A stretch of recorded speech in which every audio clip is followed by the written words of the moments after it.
আগে মনে করেন কারেন্ট কম ছিল, মানুষে ফ্রিজ চালাইতো না, তখন মনে করেন গরমে অনেক কষ্ট করতো। তারপরে মনে করেন খাওয়া দাওয়া অনেক সমস্যা ছিল, চলতে ফিরতে কষ্ট হইতো। এখন তো কারেন্ট আসায় মানুষের ঘরে ঘরে ফ্রিজ, মানুষ চলতে পারে, খাওয়া দাওয়া করতে পারে, সব কিছুই ভালো। আগে লোডশেডিং হইতো বেশি, অনেক অসুস্থ হয়ে যেত লোক। এখন লোডশেডিং কম হয়, কারেন্ট এখন কম যায়, অনেক কম যায়। সারাদিনে একবার গেলে না গেলে নেই। আগে অনেক কষ্ট হয়েছে, 1 ঘন্টা 2 ঘন্টা তোমার কারেন্ট যেত না। আবার এখন যা যেতে আছে সরকার, এখন সার্ভিস ভালো যেতে আছে, তবে একটু টাকাটা একটু বেশি, আর কিছু না, তবু ভালো। উদ্বোধন করছে আমার জন্য, তবু ভালো। সারাদিনে যে আমরা রোদের ভিতরে গরমের ভিতরে কাজ করি, গরমের ভিতরে কাজ করি, বাসায় গেলে মনে করেন শান্তি মতো একটু ঘুমাইতে পারি, খাওয়া দাওয়া করে মানুষও ঘুমাইতে পারে, রেস্ট নিতে পারে। ওই প্রবলেমটা আর এখন নাই, সমস্যাটা হয় না আর কি। যারা খাদ্য খাওয়ান না লোক, ব্যাটারি ভ্যান চালায়, অটো গাড়ি চালায়, এরাও তো চার্জ দিতে পারতো না আগে, এখন দিতে পারে। কারেন্ট গেলে এখন তাড়াতাড়ি আইসে পড়ে, লেখাপড়া ভালো হয়। এটা তো সরকার ভালোই করতেছে, যা করতেছে ভালোই করতেছে। মানে আগে মনে করেন একটা সংসারে অনেকই অভাব ছিল, মানুষের রোজগার করলে অতটা খাইতে পারতো না, খাওয়া দাওয়া মানুষের সংসার অনেকটাই কষ্ট ছিল।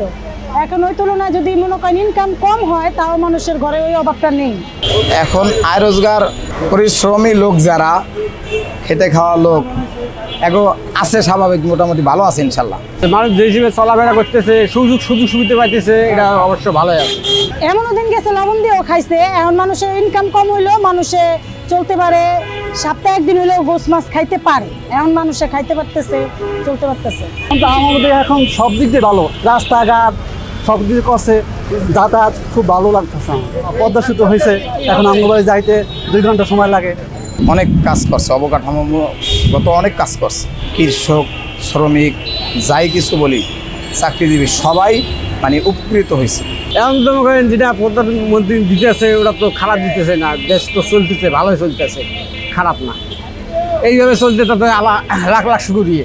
আমার একটা বাচ্চা এবার মেট্রিক পরীক্ষা দিচ্ছে বিনা খরচে, সরকারিভাবে।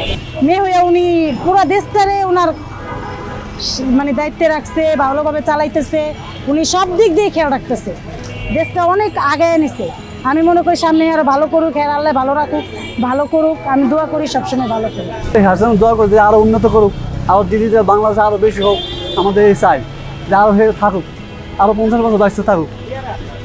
প্রধানমন্ত্রী ওনারে আল্লাহ অনেক হায়াত দেখ, দীর্ঘজীবী হোক, উনি ভালো থাকুক, বা ভালোভাবে উনি আল্লাহ ওনার ক্ষমতা দেয়, উনি ভালোভাবে রাষ্ট্র পরিচালনা করতে পারে।